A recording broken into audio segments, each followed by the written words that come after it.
सिद्धं शुद्धं प्रणम्य ऋन्दवर्णेमि चन्दमकलङ्कम् गुणरयणभूषणोदयं जीवस्य परोवणं मोक्षम्।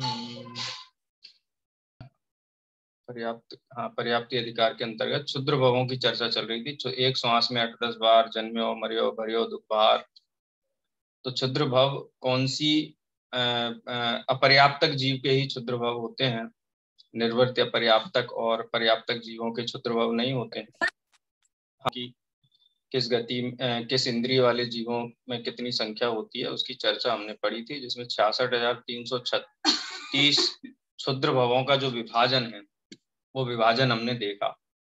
जो एकेंद्रीय जीव हैं, एकेंद्रीय जीवों में प्रत्येक, चाहे सूक्ष्म पृथ्वी कायक हो, सूक्ष्म जल कायक हो, सूक्ष्म अग्नि कायक, सूक्ष्म वायु कायक, सूक्ष्म साधारण वनस्पति और इसी प्रकार से बादर, इनके प्रत्येक के 6012 क्षुद्र भाव होते हैं। और प्रत्येक वनस्पति मिला दो तो इस प्रकार से एकेंद्रीय के 11 विभाग करके प्रत्येक के 6012 भाव बताए, यानी 66,132 क्षुद्र भाव, यानी लब्ध्य पर्याप्तक जीव वाले भाव एक इंद्रिय जीव के होते हैं। उसकी गणना यहाँ पे दी थी। और दो इंद्रिय जीव के 80 क्षुद्र भाव होते हैं, जन्म मरण करता है। तीन इंद्रिय जीव के 60 क्षुद्र भाव होते हैं। चतुर्इंद्रिय जीव के 40 क्षुद्र भाव होते हैं। असैनी पंचेंद्रिय के 8, सैनी पंचेंद्रिय के 8 और मनुष्य उसके 8 क्षुद्र भाव। यानी एक अंतर मुहूर्त के अंदर कुल कितने क्षुद्र भाव हो सकते हैं उनकी गणना यहाँ पर बताई गई है। ठीक है, तो इसमें ये हम चर्चा पिछली कक्षा में कर चुके हैं। अब कुछ प्रश्न इसी के संबंध में और उपस्थित होते हैं कि हमने केवली जीव को भी निर्वर्त्य पर्याप्तक पीछे कहा था, आपको ध्यान में हो तो, कि जो निर्वर्त्य पर्याप्तक जीवों की जो हम गणना कर रहे थे उसमें कौन से गुण स्थान में होते, तो 13वां गुण स्थान की भी चर्चा की थी। तो प्रश्नकार ने प्रश्न किया कि 13वें गुण स्थान में निर्वर्त्य पर्याप्तकपना किस प्रकार से घटित होता है, क्योंकि वो तो जन्म के समय जो योगों की अपूर्णता है उस अपेक्षा से बात है। तो शरीर पर्याप्ति के संबंध में एक स्थिति जब जीव केवली समुद्घात करता है उस समय बनती है। उसका स्पष्टीकरण 126 नंबर की गाथा में दिया हुआ है और गुण स्थान के संदर्भ में ही निर्वर्त्य पर्याप्तक पने की चर्चा यहाँ पर की गई है। मैंने जो चार्ट हमने बनाया था ना, पर्याप्तक जीव के कितने गुण स्थान, अपर्याप्तक जीव कौन कौन से गुण स्थान में हो सकता है, निर्वर्त्य पर्याप्तक के कौन कौन से गुण स्थान हो सकते हैं, ये इन कुछ गाथाओं में स्पष्ट किया गया है। देख लेते हैं, एक बार गाथा पाठ करेंगे। अनम्यूट कर लीजिए। पज्जत शरीरस्य पज्जत्तुदयस्य कायजोगस्य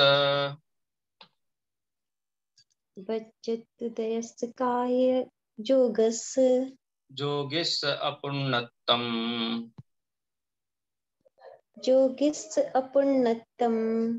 अपुण्य जोगोत्तिणे दिठम्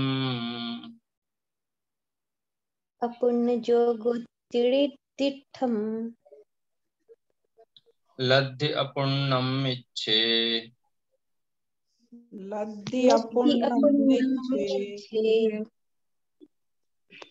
तत्थं विविधीये च उत छट्टेय। Recording in progress.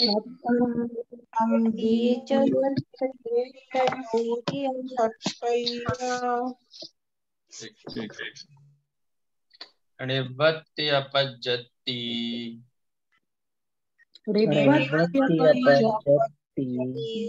तत्थ विशेषेषु पज्जति।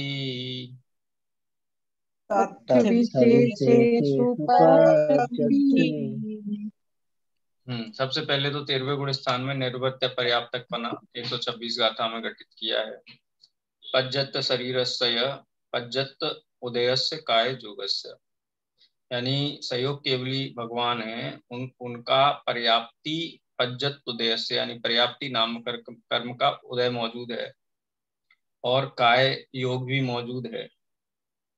ठीक है, जोगिस अपूर्णतम, ऐसे सहयोग केवली को अपूर्णतम अपर्याप्तपना किस कारण हो सकता है? तो उसका कारण बताते हैं, अपूर्ण जोगोत्तीर्ण इत्थम, यानी काय योग होने पर भी जो अन्य योग हैं उनकी अपूर्णता के कारण। इसका कारण योग का पूर्ण न होना ही बताया गया है।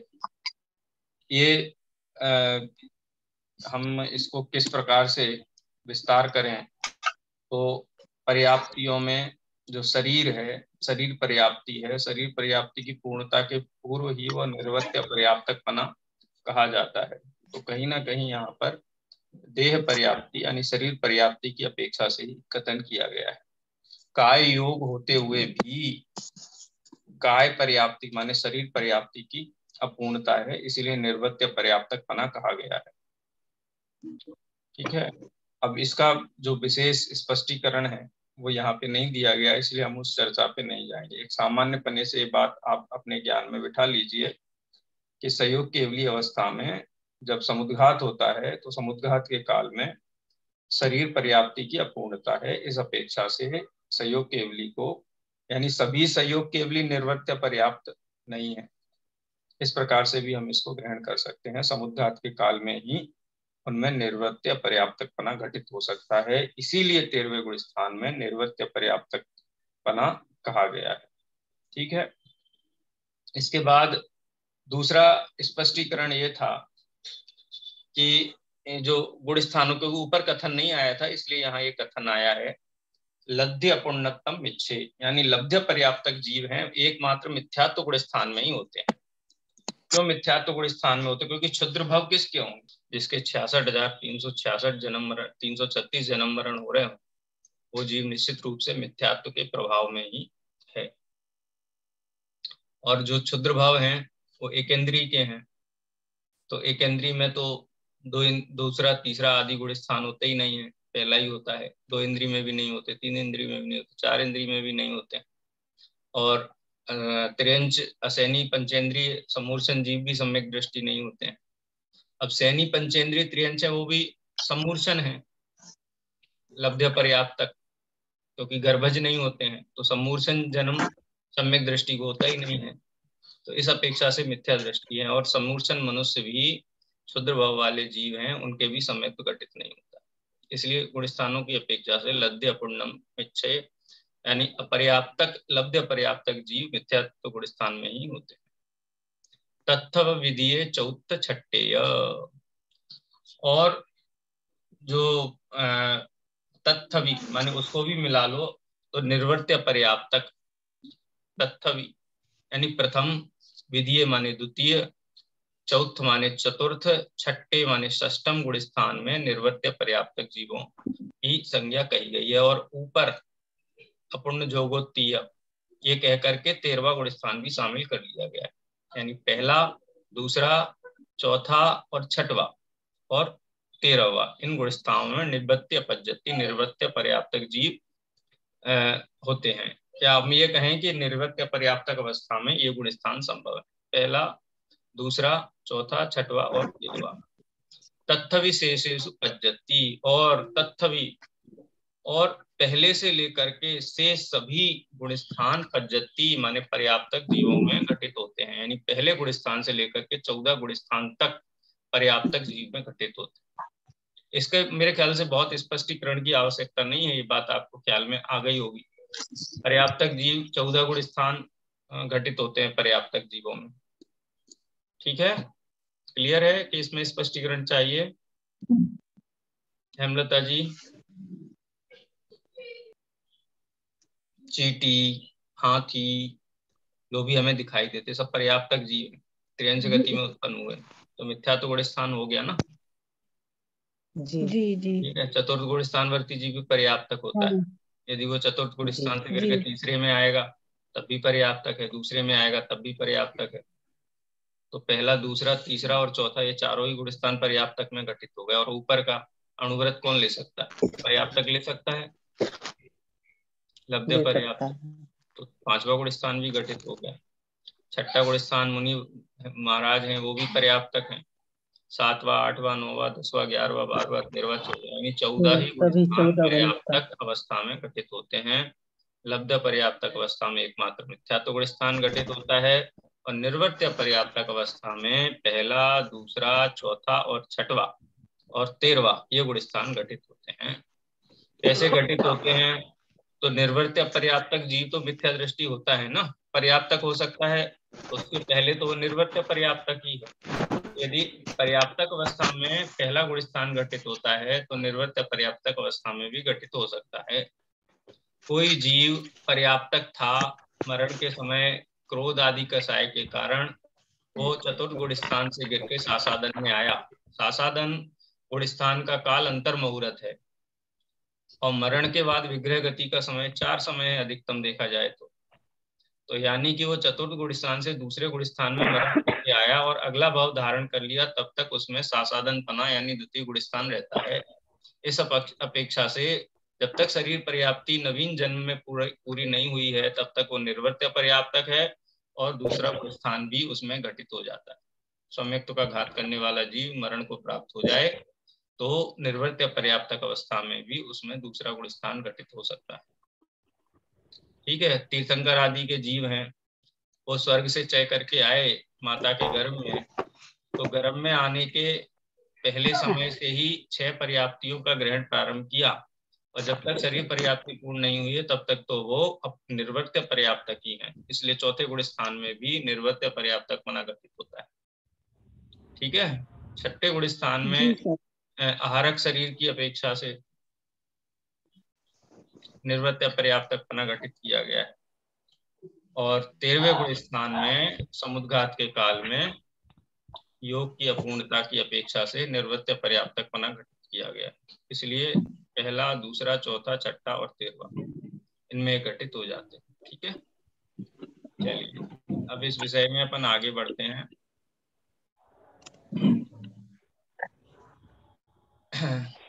किन जीवों को सम्यक तो नहीं होता है अपर्याप्तक अवस्था में, यानी निर्वर्त्य पर्याप्तक अवस्था है। अपर्याप्त का मतलब वो अपर्याप्तक नहीं है, लब्ध अपर्याप्तक, क्योंकि लब्ध पर्याप्तक पने में तो सम्यक तो होता ही नहीं है। ठीक है। ये गाथा पढ़ते हैं फिर उसका अपन विशेष अर्थ देखते हैं।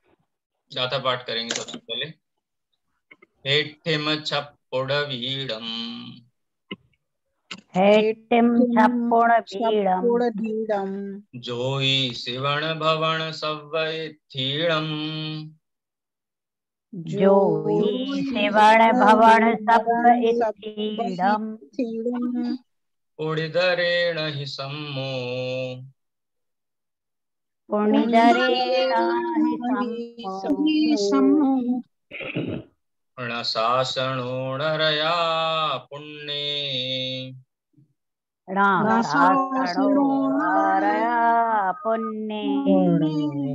हाँ, अब ये गाथा का कहने का मतलब ये है कि जो जीव सम्यक दृष्टि है, पर्याप्तक सम्यक दृष्टि है, तो वो मरण करके सम्यक्त्व के साथ अगले भाव में जन्म लेंगे, तो निर्वर्त्य पर्याप्तक अवस्था में भी सम्यक दृष्टि रहेंगे। इसको सरल भाषा में मैं बोलूं तो तीर्थंकर के जीव स्वर्ग से चय करके आए माता के गर्भ में, तो प्रथम समय से लेकर के जब तक शरीर पर्याप्ति पूर्ण नहीं हुई है तब तक वो चतुर्थ गुण स्थान में रहेंगे कि नहीं रहेंगे? रहेंगे ना। तो निर्वर्त्य पर्याप्तक अवस्था में चतुर्थ गुण स्थान घटित होता है, लेकिन सभी में घटित नहीं होता है।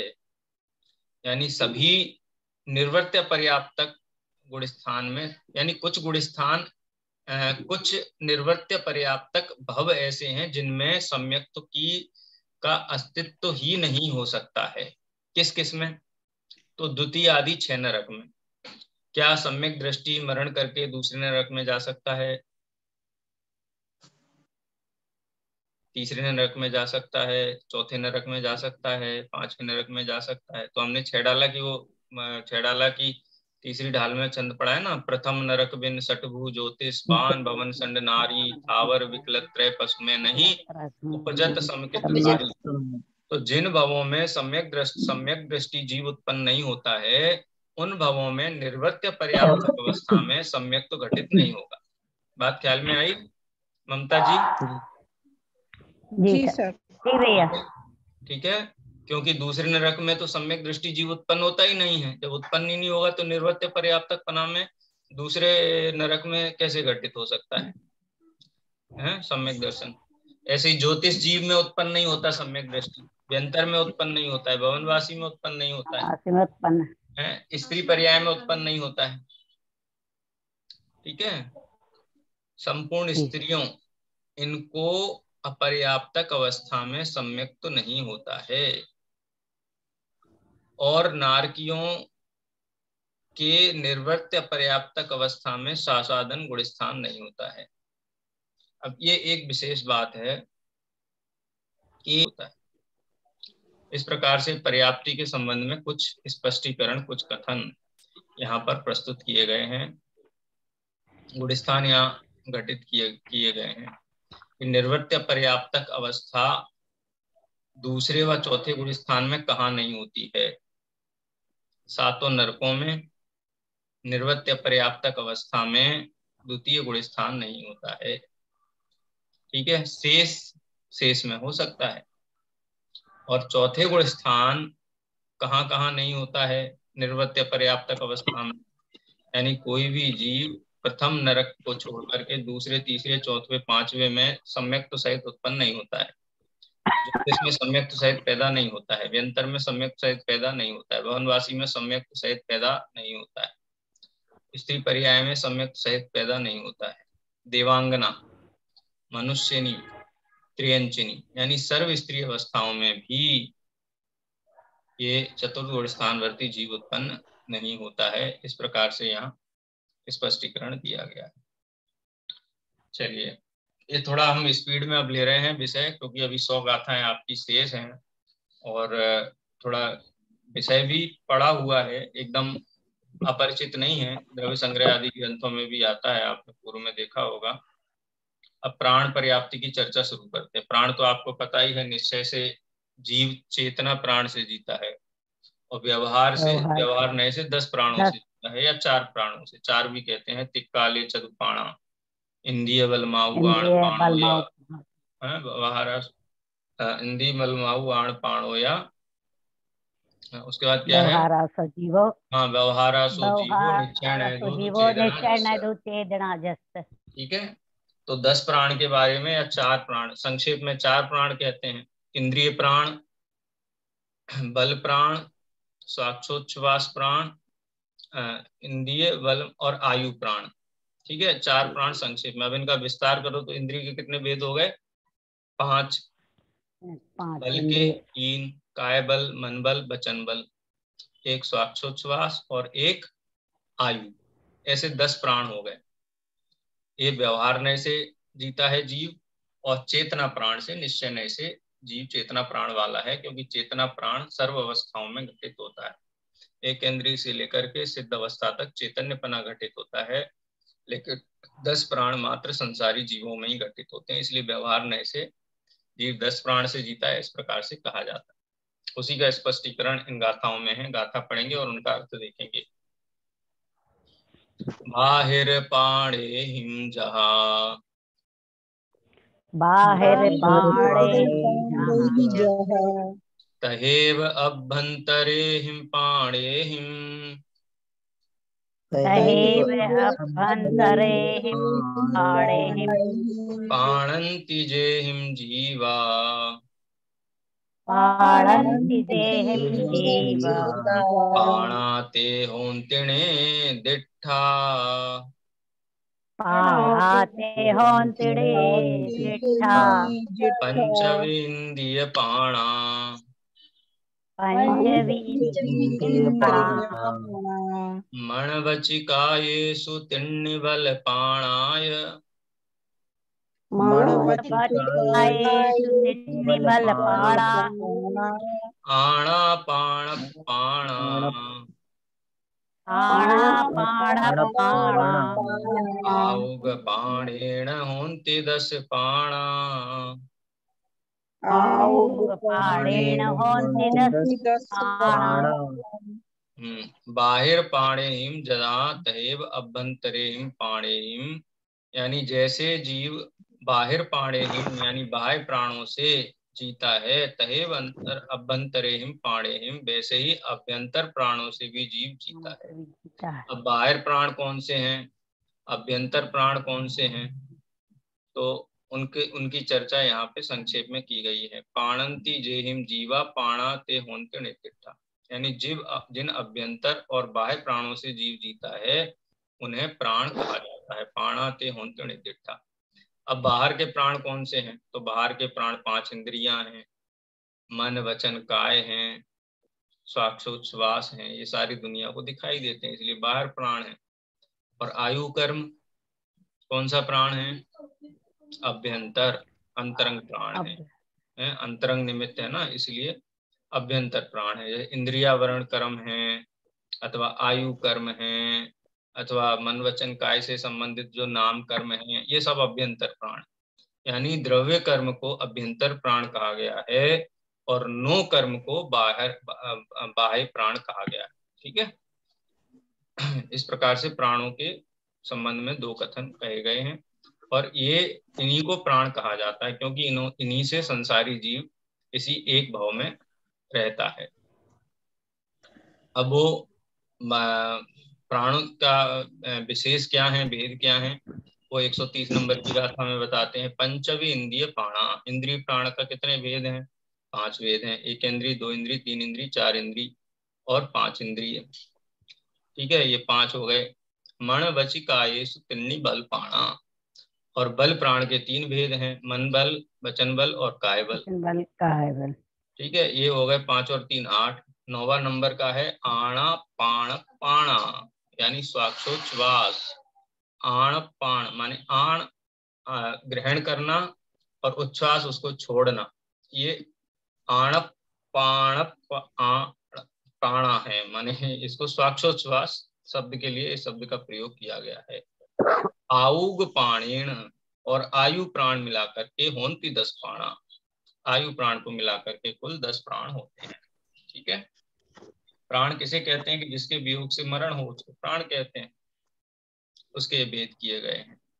भावेंद्रिय और बल प्राण, और जो बाह्य पुद्गल आदि की रचना है उसको इंद्रिय, बल, श्वासोच्छ्वास, आयु आदि, इनको द्रव्य प्राण के रूप में भी कहा गया है।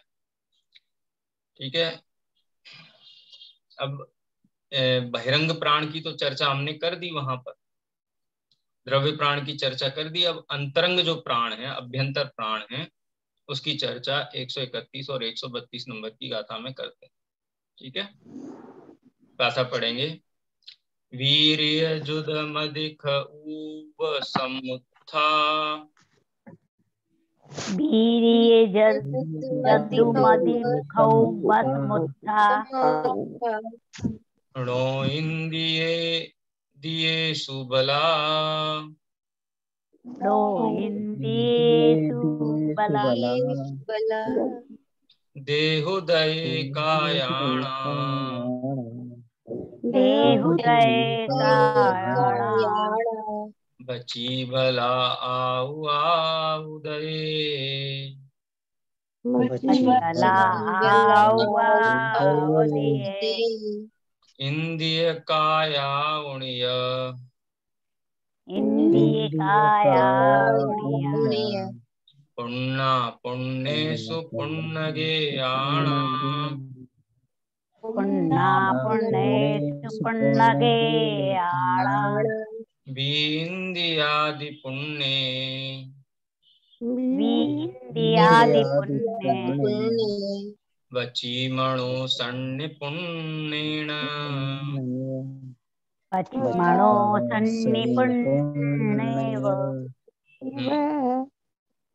क्या कहते हैं कि वीर्य जुद मदि खऊब समुत्था, वीर्य माने वीर्यांतराय कर्म के क्षोपसम से, वीर्य जुद मदि खऊब समुत्था, और मति ज्ञानावरण के, मदि और माने वीर्यांतराय कर्म के और मति ज्ञानावरण के क्षोपसम से, अंतरंग कारण उत्पन्न होते हैं। किसके कारणभूत अंतरंग कारण उत्पन्न होते हैं? इंद्रिय के कारणभूत।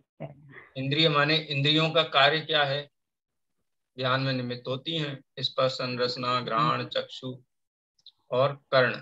तो नो इंद्रिये इंद्रियेषु बला, यानी नो इंद्रिय का बल और इंद्रिय का बल। नो इंद्रिय किसे कहते हैं? मन को नो इंद्रिय कहते हैं, अनिंद्रिय भी कहते हैं।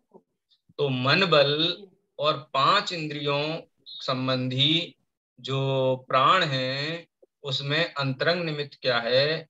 वीर्यांतराय कर्म का क्षयोपशम, तत्संबंधी और मति ज्ञानावरण का क्षयोपशम, यानी इन दोनों के क्षयोपशम से ये 6 प्राण उत्पन्न होते हैं। मनोबल प्राण और 5 इंद्रिय संबंधी प्राण। ठीक है, तो 6 प्राणों का अंतरंग कारण किसे कहा गया?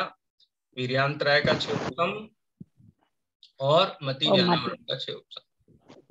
ठीक है, और देहुदये कायाणा, यानी शरीर नाम कर्म के उदय से, देहुदये, देह नाम के नाम कर्म से, कायाणा यानी काय नाम का प्राण होता है, काय बल नाम का प्राण होता है। ठीक है, शरीर नाम कर्म के उदय से काय नाम का प्राण होता है। बची बला आउ उदय। ठीक है, और जो बची बला माने जो बचन बल है वो किसके उदय से होता है? तो सुस्वर दुस्वर नाम का, वैसे तो स्वर नाम कर्म का ही नाम होता है, लेकिन उसके 2 भेद हो जाते हैं, सुस्वर और दुस्वर। अपन उसको एक सामान्य नाम लें तो स्वर नाम कर्म के उदय से वचन प्राण होता है। ठीक है, लेकिन उसके साथ शरीर होगा तभी सुस्वर और दुस्वर होंगे। तो शरीर नाम कर्म और स्वर नाम कर्म के उदय से बल प्राण होता है। ठीक है, और जो स्वाक्षोच्छ्वास है, स्वाक्षोच्छ्वास किसके उदय से होता है? तो वो भी शरीर, जो देहोदय माने जो शरीर नाम कर्म का उदय है उसी के उदय से स्वाक्षोच्छ्वास भी उत्पन्न होते हैं। स्वाक्षोच्छ्वास प्राण भी उसी के कारण उत्पन्न होता है। तो शरीर नाम कर्म के उदय से काय बल प्राण, स्वाक्षोच्छ्वास प्राण और भाषा माने जो वचन बल प्राण हैं ये होते हैं। ठीक है, बची बला आयु आउदय। और आयु प्राण किससे होता है? कि जिस भाव में है उस भाव संबंधी आयु कर्म के उदय से आयु प्राण होता है। यानी यहाँ पर 10 प्राणों के कारणभूत जो अंतरंग कर्म हैं उसके विवरण प्रदान किए गए हैं। ठीक है, उसके बारे में यहाँ बता दिया गया है। अब चूंकि पर्याप्तक अपर्याप्तक की चर्चा पहले कर आए हैं और हमने समझ भी ली है कि कौन जीव पर्याप्तक है कौन अपर्याप्तक है। तो पर्याप्तक और अपर्याप्तक जीव को, क्योंकि जब तक जीव संसार में है तब तक वो जीता तो है, तो उसको किसी न किसी इनमें से कोई ना कोई प्राण तो होना ही चाहिए। तो उसी के संबंध में बताते हैं कि पर्याप्त और अपर्याप्तक दोनों ही के होते हैं। कौन कौन से प्राण? इंद्रिय प्राण, काय प्राण और आयु प्राण। ये पर्याप्तक के और अपर्याप्तक के दोनों के होते हैं। ठीक है, क्योंकि आयु तो सब जीवों को, जब तक संसार में जीव है, एक समय भी आयु कर्म से रहित नहीं। विग्रह गति में भी उसको आगामी भव संबंधी आयु कर्म का उदय प्रारंभ हो जाता है। ठीक है, हेलो, हाँ भैया।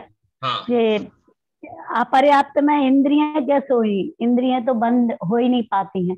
हाँ, उसका कारण है कि उस जीव को मति ज्ञान जो है ना, वो मति ज्ञान हाँ। के कारणभूत जो क्षयोपशम है वो क्षयोपशम है। भले ही उसको ये नहीं है, क्या बोलते, रचना नहीं है इंद्रिय की। अच्छा अच्छा, हाँ। ठीक है, रचना की अपेक्षा से पर्याप्तक अपर्याप्तक पना कहा गया है, लेकिन वीर्यांतर कर्म के क्षयोपशम और मति ज्ञानावरण के क्षयोपशम की अपेक्षा से उसको इंद्रिय प्राण कहे गए जीव। ठीक है, इंद्रिय, काय और आयु। ठीक है, इनमें से कौन सा स्वाक्षोच्छ्वास छूट गया? तो स्वाक्षोच्छ्वास तो बिना श्वासोच्छ्वास पर्याप्ति पूर्ण हुए बिना होता नहीं, क्योंकि उसमें कोई जीव का गुण तो है नहीं श्वासोच्छ्वास में, वो तो पर्याप्ति पूर्ण होने पर भी श्वासोच्छ्वास होगा। लेकिन इंद्रिय संबंधी क्षोभसम, काय, शरीर नाम का जो है वो, और आयु, ये तीन प्राण तो संसारी जीव में पर्याप्तक अपर्याप्तक दोनों को ही कहे गए। ठीक है, श्वासोच्छ्वास पर्याप्ति पूर्ण होने पर चौथे नंबर की पर्याप्ति है। तो जब शरीर पर्याप्ति पूर्ण हो जाएगी उसके बाद श्वासोच्छ्वास पर्याप्ति पूर्ण होती है। इसलिए मात्र पर्याप्तक जीव को ही श्वासोच्छ्वास संभव है, इसमें किसी इंद्रिय का क्षोभसम काम नहीं करता है। ठीक है, वीर्यांतराय का क्षोभसम काम नहीं करता है, इसलिए ये तो रचना पे ही आधारित है। और वचन बल, ये भी भाषा वर्गणा संबंधित है। जब तक भाषा वर्गणा पूर्ण नहीं होगी तब तक वचन बल भी नहीं होगा। तो वचन बल भी भाषा पर्याप्ति पूर्ण होने पर ही 2 इंद्री, 3 इंद्री, 4 इंद्री, 5 इंद्री को होती है। तो ये भी पर्याप्तक जीव को ही कही गई है। और सबसे अंत में क्या बचा 10 प्राणों में? मन, मनोबल। तो मन तो किसको होगा? पंचेंद्रिय जीव को ही होगा। ठीक है, तो इसलिए इंद्रिय के क्षोभसम की अपेक्षा से 5 इंद्रिय संबंधी स्पर्शन, रसना, घ्राण, चक्षु, जितनी उस भाव के योग्य इंद्रियां हैं उनका क्षोभसम और तत्संबंधी वीर्यांतराय का क्षोभसम, ये दोनों होने से इंद्रिय, प्राण और शरीर माने काय पर्याप्ति का ग्रहण प्रारंभ कर दिया है। और भी देखें तो हम उसमें कारमाण शरीर है, तेजस शरीर है, ये तो है ही, और आयु का उदय भी है। इसलिए 3 प्राण पर्याप्तक अपर्याप्तक दोनों अवस्था में कहे गए हैं। श्वासोच्छ्वास, वचन बल और मन बल, ये 3 प्राण पर्याप्तक जीवों की अपेक्षा से ही कहे गए। ठीक है, विषय स्पष्ट हुआ? हाँ, एक बार और सुनना आप इसकी रिकॉर्डिंग, तो आपको और ख्याल में आएगा। क्योंकि नया विषय अगर आपको लग रहा हो, क्योंकि ऐसे तुलना करके घटाए ना, अल्प बहुत, तो ये सब तुलना करके इसलिए घटाया जाता है क्योंकि भाव वासना हो। आपने 10 प्राणों का एक तरफ वर्णन तो पढ़ा होगा, पर्याप्तियों का अलग पढ़ा होगा, लेकिन दोनों का तुलनात्मक ढंग से यहाँ पर घटित किया गया है। वो आप चार्ट वगैरह, ये जो चार्ट दिया है इसमें भी आप देख सकते हैं। इंद्रिय प्राण पर्याप्तक अपर्याप्तक में किसको है? तो कहते दोनों को ही है, क्योंकि वीर्यांतरा और मति ज्ञानावरण का क्षोभसम दोनों को ही है। इसलिए इंद्रिय प्राण इस अपेक्षा से है, रचना की अपेक्षा से नहीं है, निर्वृत्ति की अपेक्षा से नहीं, लेकिन उपयोग की अपेक्षा से है। मनबल मन पर्याप्ति पूर्ण होने पर ही संभव है, इसलिए पर्याप्तक सैनी जीव को ही मनबल का स्वामी होता है। काय बल का स्वामी कौन होता है? शरीर नाम कर्म का उदय है, इस अपेक्षा से पर्याप्तक अपर्याप्तक दोनों को ही काय बल कहा गया है। वचन बल किसको कहा गया है? कि जिसको स्वर नाम कर्म का उदय हो और उस संबंधी रचनाएं पूर्ण हुई हो। तो इसलिए पर्याप्तक द्वेंद्रिय आदि जीवों को ही वचन बल कहा गया है। श्वासोच्छ्वास भी श्वासोच्छ्वास नाम का जो पर्याप्ति है वो पूर्ण होने पर होता है, इसलिए समस्त जीवों को श्वासोच्छ्वास पर्याप्ति शरीर पर्याप्ति पूर्ण होने के बाद ही होती है, इसलिए वो पर्याप्तक को ही संभव है। और आयु तो सर्व में है, तो भी जीव संसार में उसको किसी न किसी आयु कर्म का उदय है, इसलिए पर्याप्तक अपर्याप्तक दोनों में घटित हो जाता है। चलिए।